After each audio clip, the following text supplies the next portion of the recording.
yako ibarikiwe, furahia mke wa ujana wako. Chemichemi yako ibarikiwe, furahia mume wa ujana wako. Ayoyoyo mwali wewewe, lolololo sweetie wewewe. Ayoyoyo mwali wewewe, lolololo sweetie wewewe. We mzuri mwali wewewe, lolololo sweetie wewewe. Ninakupenda mwali wewewe, lolololo sweetie wewewe. Nakupenda wewe, nakupenda wewe.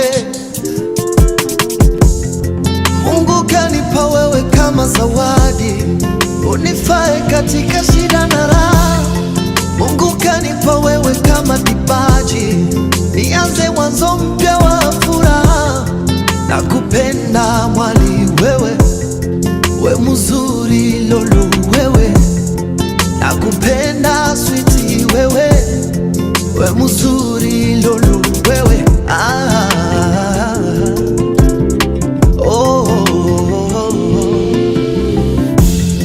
Wewe ndiye niliyepewa na Mungu, wewe ndiyo chaguo langu fungu. Wewe ndiye niliyepewa na Mungu, wewe ndiyo chaguo langu fungu. Nakupenda lolo wewe, we mzuri mwali wewe. Nakupenda sweetie wewe, we mzuri lolo wewe. Mwali wewewe, lolololo sweetie wewe. We mzuri mwali wewewe, umebarikiwa sweetie wewe. Nakupenda mwali wewewe, lolololo sweetie wewe. Ninakupenda mwali wewewe, lolololo sweetie wewe. Nakupenda wewe, nakupenda wewe.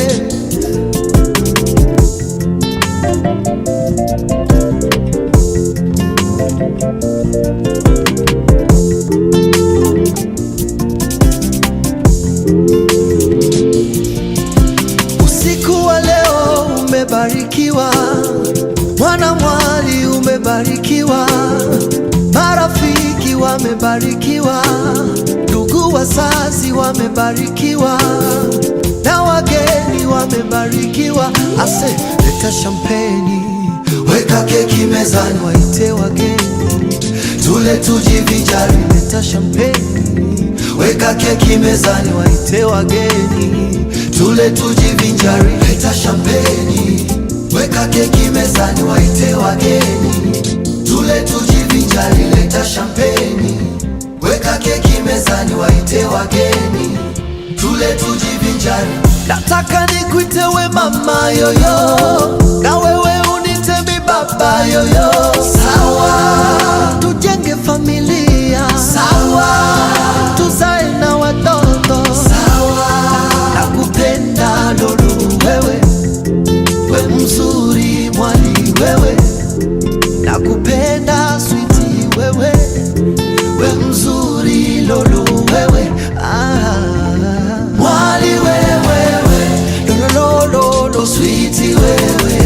We mzuri mwali wewewe, umebarikiwa sweetie wewe.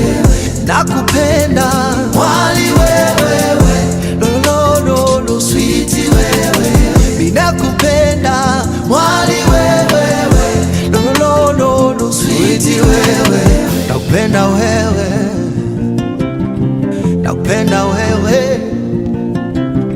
Bouge, bouge, bouge, bouge. Danser, danser, danser, danser. Bouge, bouge, bouge, bouge. Danser, danser, danser, danser. Bouge, bouge, bouge, bouge. Danser, danser, danser, danser. Bouge, bouge, bouge, bouge. Danser, danser, danser, danser.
E Bwana, usikilize maombi yetu na uwatunze kwa wema wana wako hawa ulioamuru wahudumishe katika nyakati ubinadamu, ili kile kilichounganishwa kwa mapenzi yako kihifadhiwe kwa msaada wako, kwa njia ya Bwana wetu Yesu Kristo mwanao, anaishi na kutawala nawe katika umoja wa Roho Mtakatifu, Mungu milele na milele.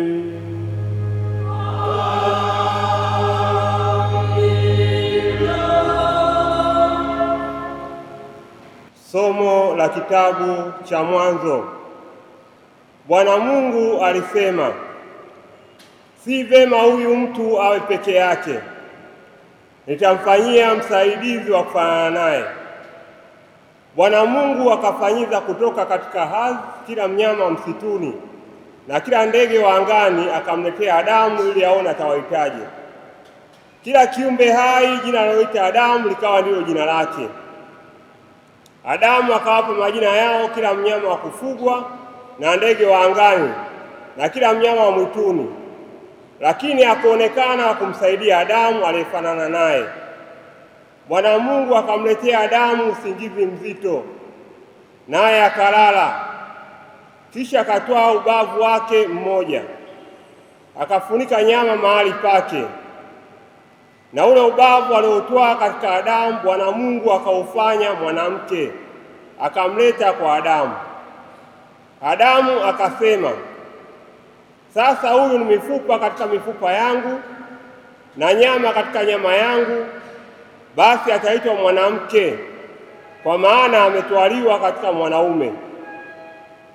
Kwa hiyo mwanaume atamwacha baba yake na mama yake, naye ataambatana na mkewe, nao watakuwa mwili mmoja. Neno la Bwana.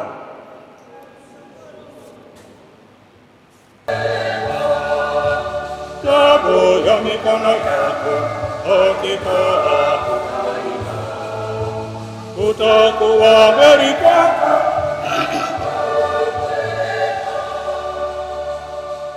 Heri kila mtu amchaye Bwana, aendaye katika njia yake. Tabu ya mikono yako hakika utaila, utakuwa heri na kwako kwema.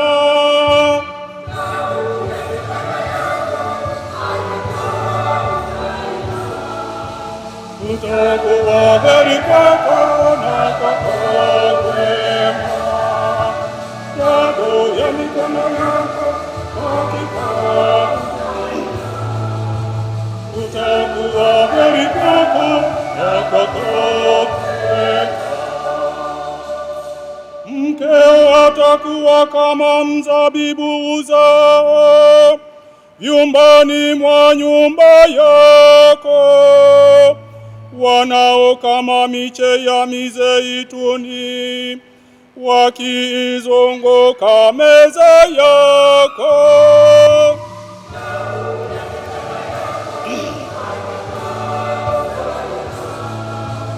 Utakuwa heri kwako na kwako kwema. Tabu ya mikono yako hakika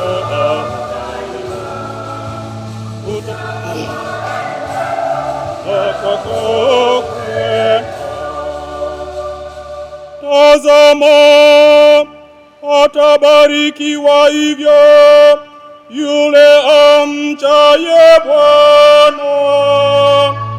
Bwana akubariki toka Sayuni, uone uweri wa Yerusalemu siku zote za maisha yako.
nanyi.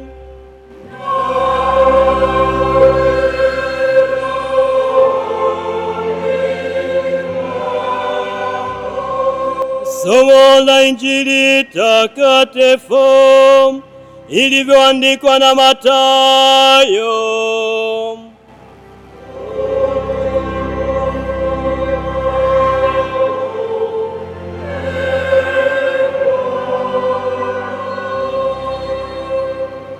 Mafarisayo walimwendea Yesu wakamjaribu wakimwambia, "Je, ni halali mtu kumwacha mkewe kwa kila sababu?" Akajibu akamwambia, "Hamkusoma ya kwamba yeye aliyewaumba mwanzo aliumba mtu mume na mtu mke? Akasema, kwa sababu hiyo mtu atamwacha babaye na mamaye, ataambatana na mkewe, na hao wawili watakuwa mwili mmoja. Hata wamekuwa si wawili tena, bali mwili mmoja. Basi aliwaunganisha Mungu, mwanadamu asiwatenganishe."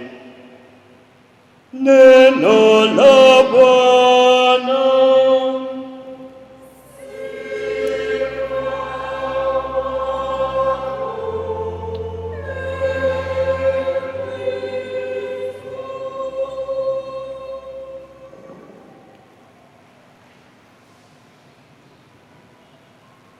Wapendwa na familia ya Mwenyezi Mungu, tumsifu Yesu Kristo. Tangu ibada ya misa takatifu ilipoanza, nimesikia kigelegele kimoja tu. Nikasema, ni kweli ni ndoa au kuna msiba au watu wamelazimisha kuja kuwasindikiza wenzao? Wapendwa na familia ya Mwenyezi Mungu, tumsifu Yesu Kristo. Mungu ni mwema kila wakati. Wamependeza hawajapendeza?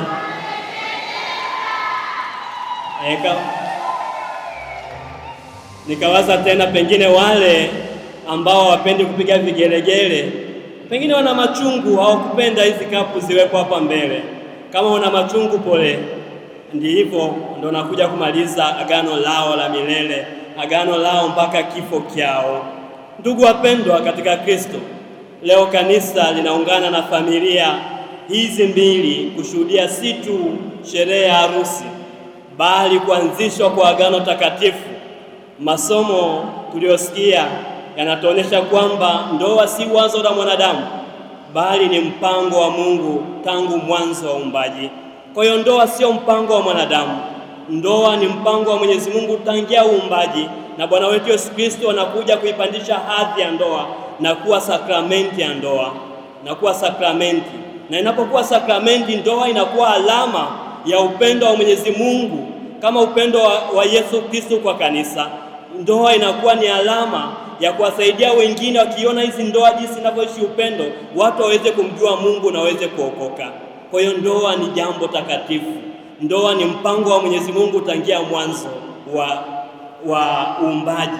Tangia mwanzo kabisa Mungu aliamuru iwe ndoa, kama tulivyosikia katika somo letu la kwanza. Kwa hiyo ndoa zetu za Katoliki, kwanza, ndoa ni kati ya mume mmoja na mke mmoja. Basi ndoa kuendana na mpango wa Mungu, hairuhusiwi mume zaidi ya mmoja au mke zaidi ya mmoja. Ndio maana kuna wengine wanauliza, ni kati ya wangapi baba yangu ulichagua ukamchagua huyo, na kati ya wangapi mama yangu ulichagua ukamchagua huyo. Ndoa ni mpango wa Mungu ili kuunganisha watu wawili wa jinsia tofauti, kati ya mume na mke mmoja, kati ya wengi, kati ya wanawake bilioni za wengi duniani, ukaamua kumchagua huyo awe mke wako. Kati ya wanaume wengi na wengine wazuri kabisa wenye six packs na nini, ukaamua kumchagua huyo awe mume wako. Kwa hiyo ndoa sio mpango wa wanawake wengi au wanaume wengi, ni mpango wa mke mmoja na mume mmoja. Kwa hiyo wale ambao uliokuwa nao tayari, pengine ulikuwa nao wengi, kati ya hao wengi umewachagua huyo mmoja, basi wale wengine washindwe kabisa na walegee, wasio chanzo cha kuharibu ndoa zenu. Kwa hiyo ndoa kama ni mpango wa Mwenyezi Mungu, ni mpango wa mume mmoja na mke mmoja. Basi wale wengine kama wengine tuko hapa, basi hawa sasa baada ya kufunga ndoa wanakuwa ni watu ambao wameteuliwa na Mwenyezi Mungu waishi ndoa takatifu kama sakramenti, na kama sakramenti imesema ni ishara ambayo wengine wakiona upendo kati ya mume mmoja na mke mmoja waone upendo wa Kristo alionao kwa kanisa. Na upendo wa Kristo kwa kanisa ni upendo mkubwa wa kukubali kufa kifo ili aweze kumkomboa mwanadamu. Pili, ndoa ya Katoliki inahitaji uadilifu, udumifu. Ndoa inakusudiwa kuwa ya kudumu kwa kuwa ilianzishwa na Mungu. Ndoa inawakilisha ahadi ambayo haifanyi kiolela, bali kwa makini ya mchumba na mbele ya Mungu. Ndoa ni Kikristo, hairuhusiwi talaka. Wapenda, tumsifu Yesu Kristo. Zile ndoa sasa, kuna kasumba nyingi ya ndoa kufungwa baada ya mwezi mmoja, mwaka mmoja kuachika, kufunga ndoa taraka. Hiyo ndoa sio ya Katoliki. Ndoa ya Katoliki inahitaji udumifu wa kutoka kwa mpaka mwisho wa maisha, mpaka mmoja anapoenda mbele ya Mungu, ndio hiyo ndoa inavunjwa, ndio ndoa inavunjika. Kwa hiyo hii ndoa ya Katoliki inahitaji taraka, kama Yesu Kristo alivyowajibu Mafarisayo walipomuuliza, je, yamfaa mtu yeyote kumwacha mke kwa sababu yoyote? Akawaambia, hamkusoma hapo mwanzo, yeye aliyeumba ndoa kuwa aliumba mke mume na mke ili waishi pamoja, na uwe umoja wao ni wa kudumu, hakuna taraka. Wapendwa, Kelvin na Gerwada mnaweza mkageukiana kwambia hakuna taraka. Kelvin na Gerwada waambia hakuna taraka. Na baba yangu Dickson na Matinde mnaweza mkageukiana mkaambiana hakuna taraka. Hakuna taraka. Na tatu, ndoa inahitaji utakatifu. Ndoa si tu makubaliano ya kibinadamu kati ya watu wawili, hapana. Ndio maana kuna makubaliano ya Mungu pia. Agano lenu mnalifunga mbele ya Mungu na mbele ya watu ambao wanakuwa mashahidi. Kama ndoa na makubaliano ambayo mnafunga mbele ya Mungu, agano ambalo mnalifunga mbele ya Mungu linahitaji uaminifu wa kuliishi agano, uaminifu wa kuliishi agano kama Mungu alivyofanya agano nasi kwa damu takatifu ya Bwana wetu Yesu Kristo. Bwana wetu Yesu Kristo kwa damu yake msalabani iliyomwagika amefanya agano nasi la milele, agano la milele kuwa la kumkomboa mwanadamu kutoka katika utumwa wa dhambi. Na agano mnalolifunga nyinyi linahitaji utakatifu wa kuishi uaminifu. Maagano ya ndoa ndio kama nilivyosema, hakuna taraka, hakuna nyumba ndogo, hakuna kila kitu ambacho hakitakiwi mbele ya ndoa hakitakiwi, kwa sababu ni agano ambalo linahitaji uaminifu mbele ya mke wako, uaminifu mbele ya mume wako. Na 4, ndoa ni urafiki. Tena urafiki ni zaidi ya urafiki. Ndoa ni urafiki wa karibu wa ndoa. Kati ya ndoa kuna urafiki wa hali ya juu kushinda mahusiano yoyote ya kibinadamu, na unawaunganisha mwanaume na mwanamke kuwa mwili mmoja, kama tulivyosikia katika somo la kwanza. Urafiki wa ndoa kati ya mume na mke ni urafiki ambao unazidi urafiki mwingine wa kawaida, urafiki ambapo mwanaume anaunganika na mwanamke, wanakuwa mwili mmoja, wakiwa wanashia vitu vyote kwa pamoja, wanawia kwa pamoja, wanapanga mipango yao kwa pamoja, na wanaishi kwa pamoja, wakisaidiana katika hii safari ya kuendea utakatifu. Kwa hiyo ndoa ni urafiki. Kwa hiyo rafiki wa kwanza wako Kelvin Gerwada, na rafiki wa kwanza wako Dickson ni Matinde. Kwa hiyo hakuna urafiki mwingine ambao unahitajika hapo. Rafiki mnaounganishwa huo urafiki wenu unaunganishwa tu na ule mpango ambao Mwenyezi Mungu ameupanga ndani mwenu. Hiyo ndio ndoa ya Kanisa Katoliki. Hiyo ndoa inayotakiwa kuishi katika maisha yetu ya Kanisa Katoliki. Wapendwa wana familia ya Mwenyezi Mungu, nataka tutafakari maisha ya ndoa katika tabia 7 ambazo mwandishi mmoja wa kitabu cha 7 Habits of Effective People, Stephen Covey aliitaja. Zile tabia 7 kwa mawazo yangu nimeona tabia ambazo zinaweza kutusaidia kuweza kuishi ndoa zetu vizuri, kuishi maagano yetu vizuri. Stephen Covey anataja tabia 7 ambazo mtu ambaye anataka kuendelea anaweza akaziishi, na mimi nimezigeuza hizo tabia 7 ziwe tabia 7 ambazo zinaweza kusaidia kujenga ndoa zetu ziweze kuwa vizuri, tuweze kuishi yale maagano vizuri. Tabia ya kwanza, Stephen Covey anasema be proactive, kuwa mtu wa uwajibikaji. Kuwa mtu wa uwajibikaji. Wanandoa wasiwe watu wa kulaumiana, bali wawajibike kwa matendo yao. Waombe msamaha wanapokosea badala ya kutafuta visingizio. Wachague kujibu kwa upendo hata wanapokasirishwa. Mafundisho ya Biblia yanasema, Biblia juu ya ndoa inasema juu ya kutafuta msamaha, jua lisichwe mkiwa mmeghadhibikiana. Kama tunasoma katika kitabu cha waraka wa Mtume Paulo kwa Efeso sura ya 4 aya 26. Katika hii tabia ya kuwa mwajibikaji, kuwa mwajibikaji ni pia mmoja wapo na kukiri yale madhaifu ambapo pale tunapokosea. Baba zangu tumsifu Yesu Kristo. Baba zangu tumsifu Yesu Kristo. Baba zangu, kwa upande fulani kwa wanaume inakuwa ni ngumu sana kukiri madhaifu pale ambapo tunakosea. Lakini katika ndoa, hakuna ndoa ambayo imejengwa katika ukamilifu. Lazima kuna nyakati ambazo tunakosea na kuna nyakati ambazo tunakoseana, na kama kuna nyakati tunazokosea, basi lazima kuwajibike kwa yale ambayo makosa tunayafanya. Stephen Covey anasema katika matatizo ambayo yanasababishwa na mwanadamu, katika matatizo ya aina 3. Tatizo la kwanza anasema direct problems, matatizo ambayo yanasababishwa na mimi na tabia yangu mwenyewe. Matatizo ambayo yanasababishwa na tabia yangu mimi mwenyewe, hayo matatizo namna ya kuyamaliza ni kukubali ile tatizo. Baada ya kukubali tatizo ni kujifunza kwenye lile tatizo, na baada ya kujifunza kwenye lile tatizo baada ya kujifunza sasa unakuwa umelisolve. Na kuna matatizo ambayo yanasababishwa na tabia ya mtu mwingine, indirect problems. Kwa hiyo katika ndoa pengine kuna matatizo ambayo yatasababisha mwenza wako. Matatizo hayo hakuna namna ya kuyamaliza. Namna ya kumaliza tatizo hilo ni kubadilisha mentality yako. Usimwangalie mwenzako kama mkosaji, hapana. Muangalie kama mtu ambaye anahitaji msaada wangu wa kusaidiwa. Kama baba amenikosea, siwezi kumaliza tatizo yeye kwa kutafuta labda talaka, kwa kumkasirikia, hapana. Ila na tatizo hilo linaweza kubadilika kuwa huyu baba amekosea, namna gani mimi kama mama nitatafuta namna ya kumsaidia baba aweze kurudi katika mstari ulio sahihi.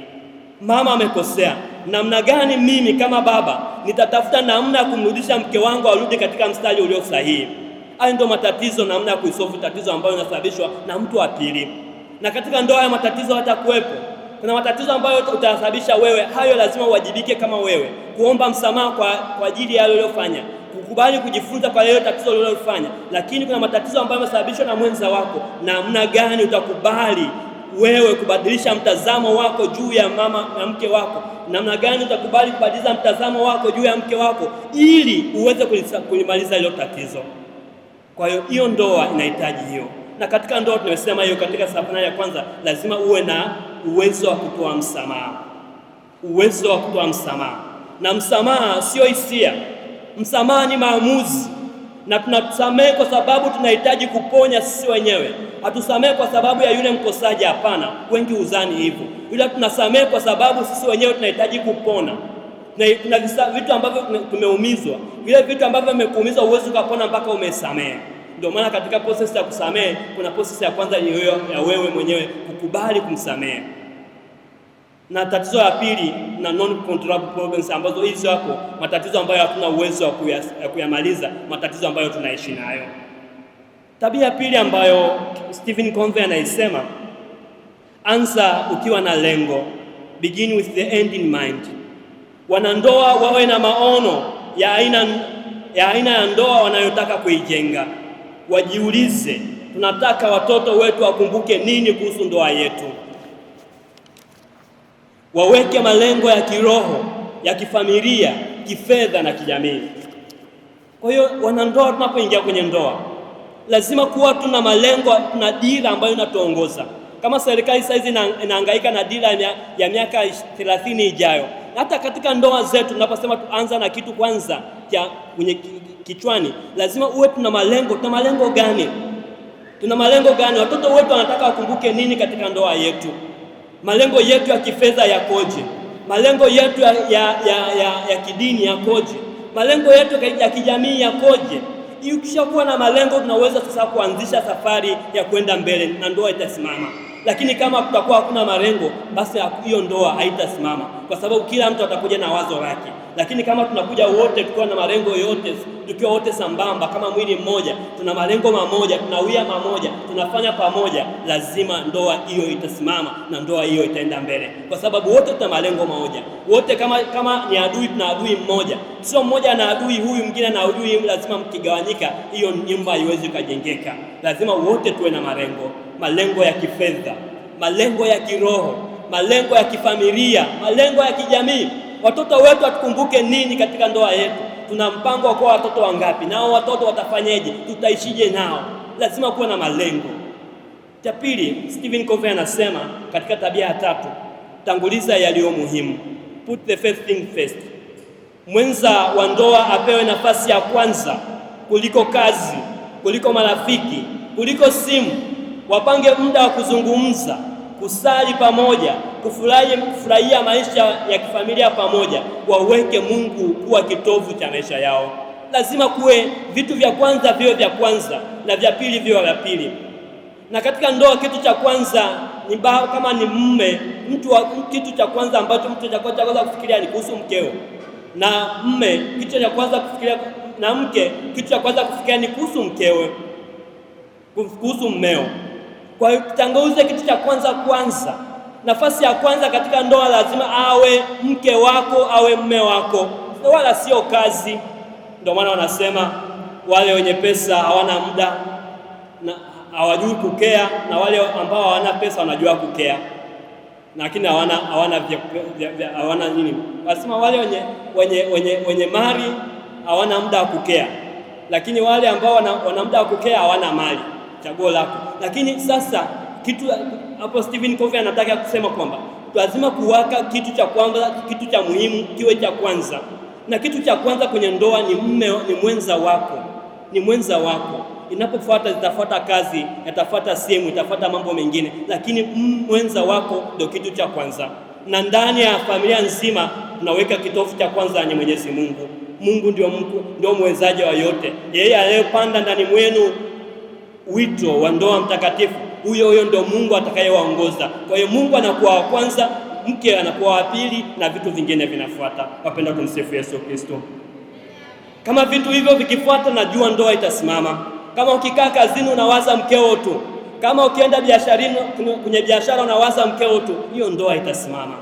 Hiyo ndoa inasimama kwa sababu umeweka mpenzi wako kuwa kipaumbele cha kwanza.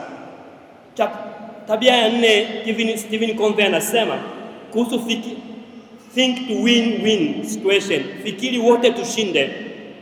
Ndoa sio mashindano ya nani ashinde. Maamuzi yafanywe kwa manufaa ya wote wawili. Kila mmoja ajifunze kutoa na kupokea. Ndoa hatuingii kwenye mashindano kuwa kila argument lazima inayotokea, kila mazungumzo yanayotokea lazima mimi nishinde. Hapana.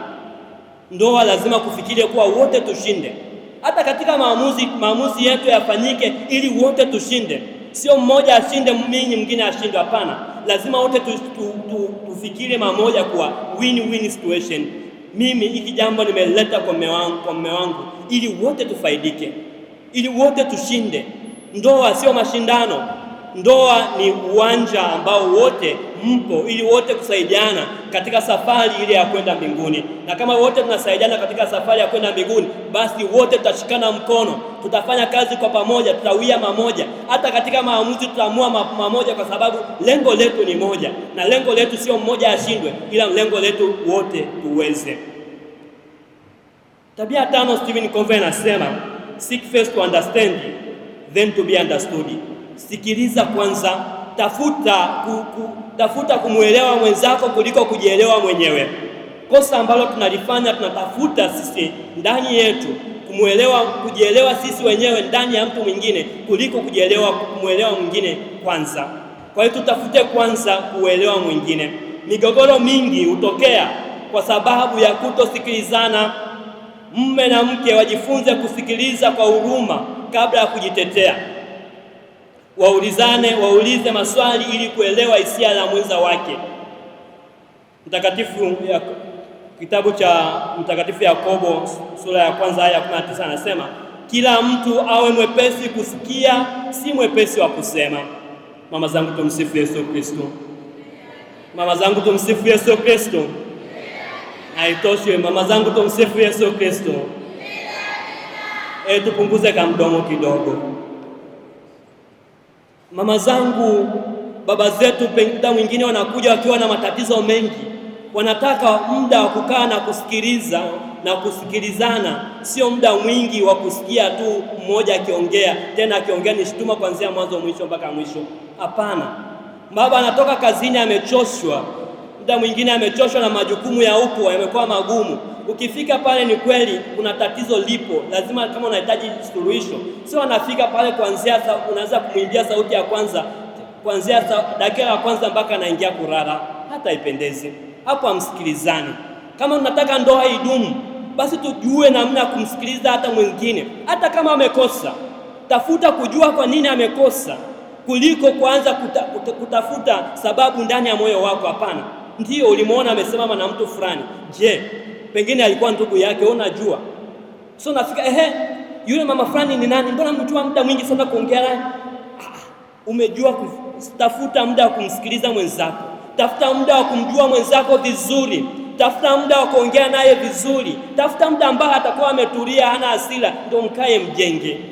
Mnajua muda gani mtakaa mtazungumza, na mkikaa mkizungumza katika heshima, lazima mambo hayo yataenda vizuri. Hata kama alikosea atajua namna ya kuomba msamaha. Lakini kama ukimpandisha na yeye mwanaume, muda mwingine na yeye ni baba, ni simba ambaye anataka ufalme wake ujulikane.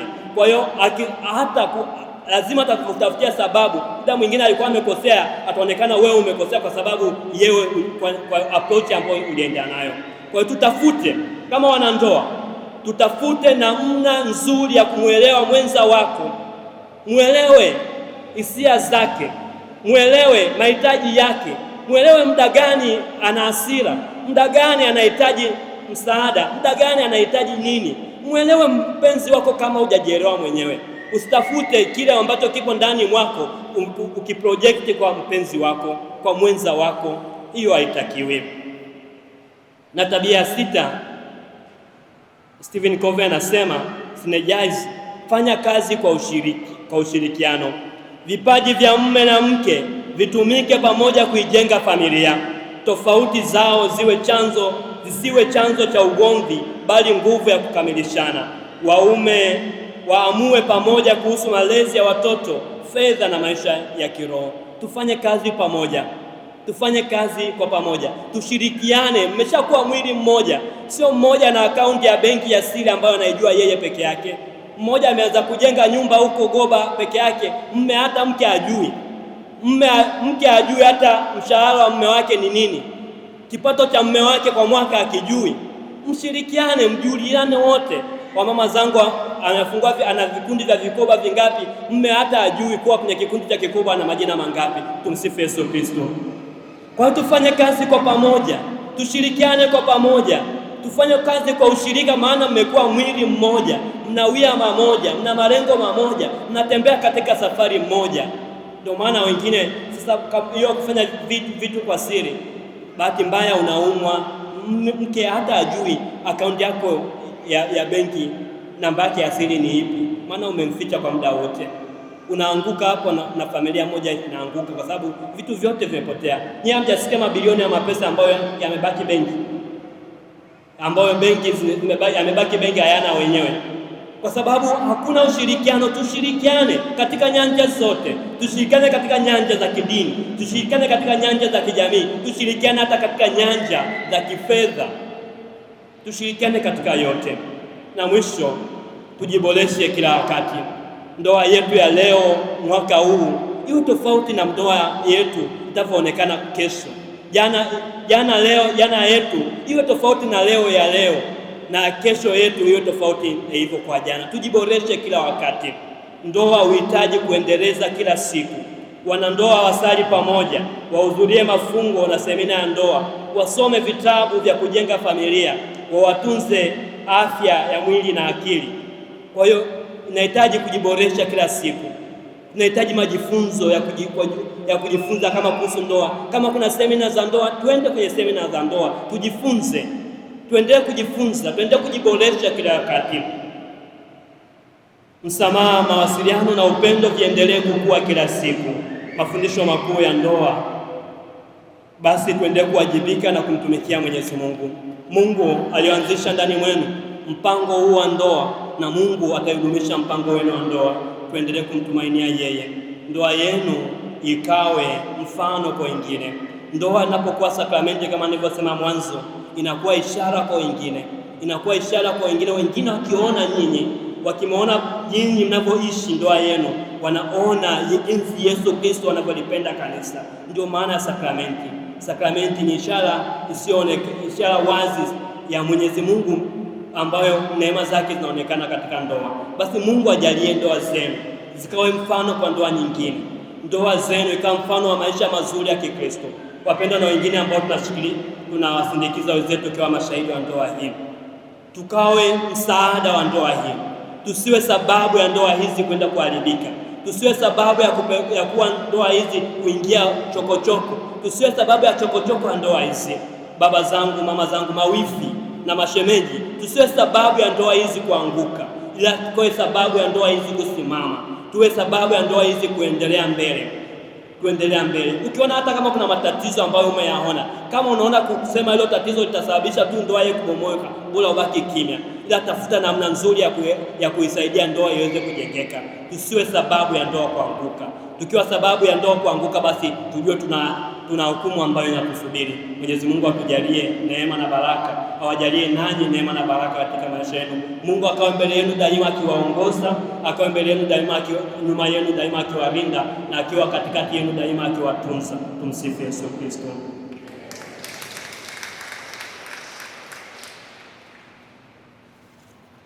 Wanandoa tujongee mbele.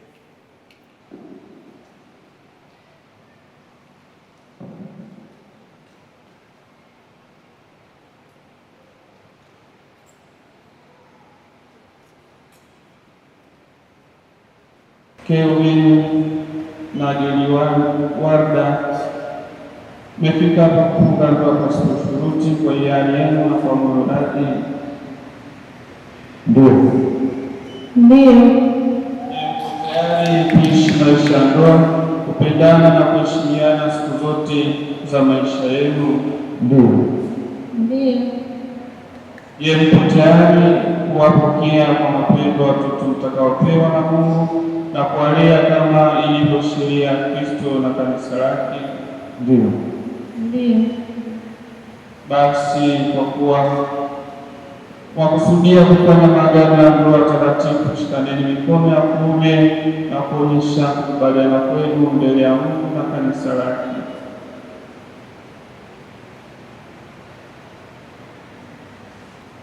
Mimi Kelvin Adrian Kagaula na kupokea wewe Deriwada Evans Shara uwe mke wangu, na ninaahidi kuwa mwaminifu kwako katika raha na taabu, katika magonjwa na afya, kusudi nikupende na kukuheshimu siku zote za maisha yangu.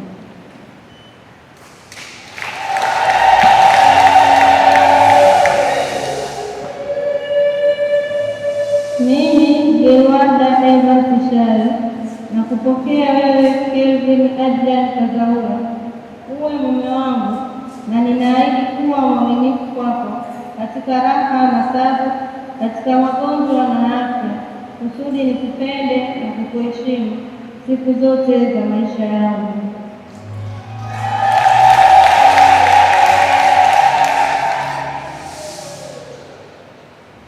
Ukubaliano wenu huo ulionyesha mbele ya kanisa, Bwana na uthibitishe kwa wema wake, apende kuwazidishia wingi wa baraka zake.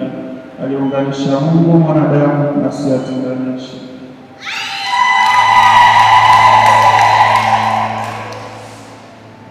Bwana azibariki pete hizi zitakazoonekana ziwe ishara ya mapendo na uaminifu. Tuseme amina.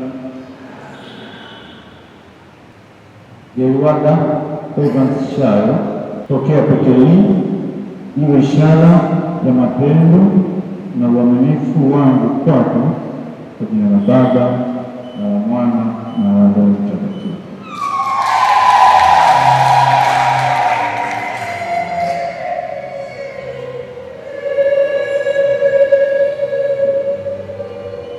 Kelvin Adrian Kazaura, pokea pete hii iwe ishara ya mapendo na uaminifu wangu kwako, kwa jina la Baba na la Mwana na la Roho.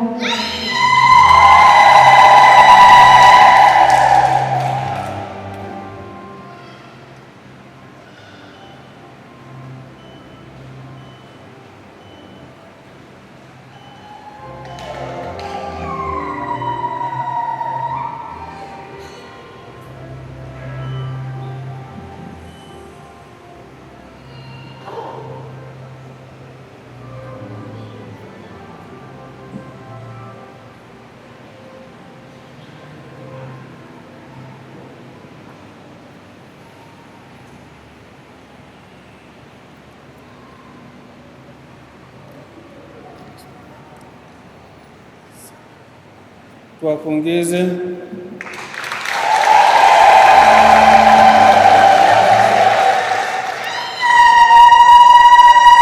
Tuwapongeze tena.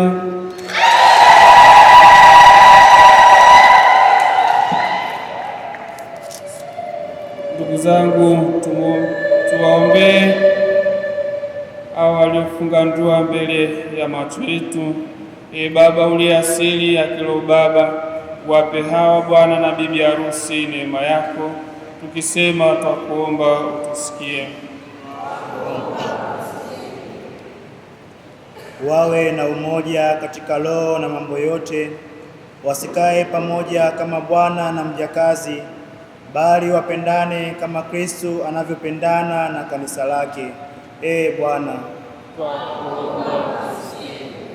wavumiliane na kuzoeana kwa saburi na mapendo, wasali pamoja na kuombeana kwa Mungu. Bwana,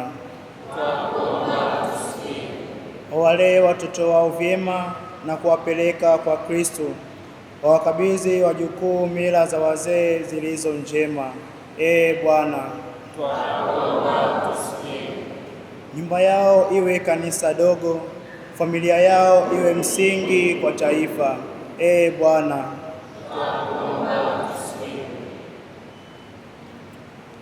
Mungu wasaidie hawa watu wa ndoa, watumie daima neema za sakramenti, wasimfungulie shetani mlango hata mara moja, waishi vyema katika kusali pamoja, ili Bwana Yesu aweze kukaa kati yao maisha yao yote. Naomba hayo kwa njia ya Kristo Bwana wetu.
Ndugu wapenzi, tumuombe Mungu mwenyekevu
wazawa